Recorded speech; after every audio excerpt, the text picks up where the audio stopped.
अस्सलामु अलैकुम व रहमतुल्लाहि व बरकातहू सबको।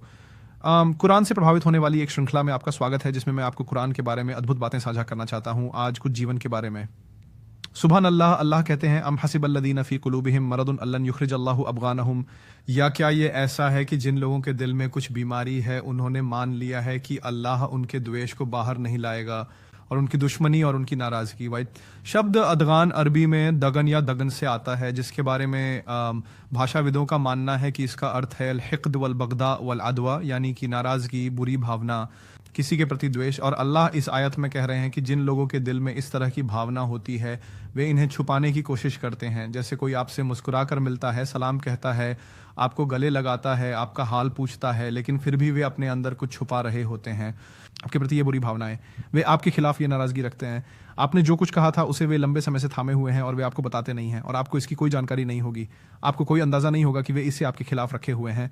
और वास्तव में इस समय दूसरों की सभाओं में बाहर आता है, और जब वे अपने दोस्तों के साथ होते हैं या जो भी हो, वे आपके बारे में बात करेंगे और आपके बारे में बातें कहेंगे, लेकिन जब वे आपसे मिलते हैं तो सब कुछ ठीक ही होता है। वे केवल ऐसा दिखावा करेंगे कि सब कुछ ठीक है, और अल्लाह उन्हें इसके लिए पुकारता है, और सबसे पहले वह इसे उनके दिलों की बीमारी के रूप में वर्णित करता है। ये एक आध्यात्मिक बीमारी है। आप सोचेंगे कि दिल की बीमारी तब होती है जब कोई अल्लाह को याद नहीं करता, या जब कोई असावधान होता है, या वे लालची हो जाते हैं, या वे भौतिकवादी हो जाते हैं और वे पर्याप्त आध्यात्मिक नहीं होते। और फिर भी इस आयत में जिन लोगों के दिल में बीमारी है उनके अर्थ का हिस्सा वास्तव में उन लोगों के लिए होता है जिनके दिल में दूसरों के प्रति नाराज़गी होती है, दूसरे लोगों के प्रति दिल में गलत भावना रखने वाले लोग। सुभान अल्लाह, ये एक आध्यात्मिक बीमारी है। और फिर ये केवल एक बीमारी नहीं है। क्या वे वाकई सोचते हैं कि वे इसे छुपा सकेंगे?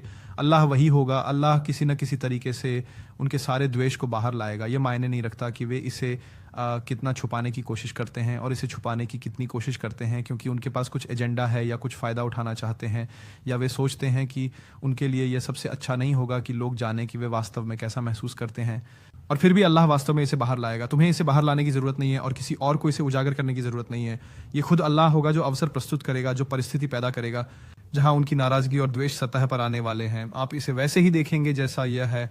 सुभान अल्लाह, अल्लाह उन परिस्थितियों को पैदा करेगा। ये सिर्फ कुछ लोगों के बारे में नहीं है। अल्लाह सन्नी, जब आप इसे देख रहे हैं तो आप सोच सकते हैं कि कोई व्यक्ति इन दुर्भावनाओं को रखे हुए है और अल्लाह एक दिन इसे बाहर लाएगा। खैर, अल्लाह ने इसे बाहर नहीं लाया है, जिसका मतलब है कि आपको अनुमान नहीं लगाना चाहिए। लेकिन यह आपके और मेरे खुद के बारे में है। जीवन में मैंने कुछ सीखा, वह वास्तव में नहीं था। इस आयत से प्रेरित होकर आफरी एक नीति है साइखना। कभी कभी आपके दोस्त होते हैं और वे कुछ कहते हैं और इससे आपके भावनाओं को ठेस पहुंचती है और आप कुछ नहीं कहते, आप उसे बस अंदर ही अंदर रखते हैं और ये आपको जाने नहीं देता।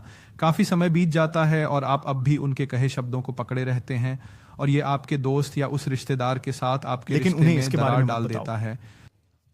मेरी एक नीति है जिसे मैं इस मामले में सुझाना चाहूँगा। आपको पीछे नहीं रहना चाहिए। वास्तव में आपको अपने जीवन में जो रिश्ते हैं उनमें प्रेमपूर्ण, पारदर्शी और ईमानदार होना चाहिए। अगर किसी ने कुछ ऐसा कहा जिससे आपके मन को ठेस पहुंची है और आप उसे लंबे समय से पाल रहे हैं, तो उसे अपने दिल में बीमारी न बनने दें। बस उन्हें बता दें, देखो आपने ये कहा, इससे मेरे भावनाओं को ठेस पहुंची। मैं इसे पकड़ रहा था लेकिन मुझे नहीं पता कि मुझे इसे और पकड़ना चाहिए या नहीं। मैं वास्तव में आपको बताना चाहता था और मैंने हाल ही में ऐसा किया। मैंने कुछ दोस्तों और कुछ सहयोगियों के साथ किया जिन्होंने कुछ ऐसा कहा या किया जो मेरी भावनाओं को व्यक्तिगत रूप से आहत करता था, और मैंने इसे वर्षों तक रखा। और फिर वे अंततः वापस आए और कहा, आप जानते हैं, आप मुझे पहले जितना अक्सर फ़ोन नहीं करते।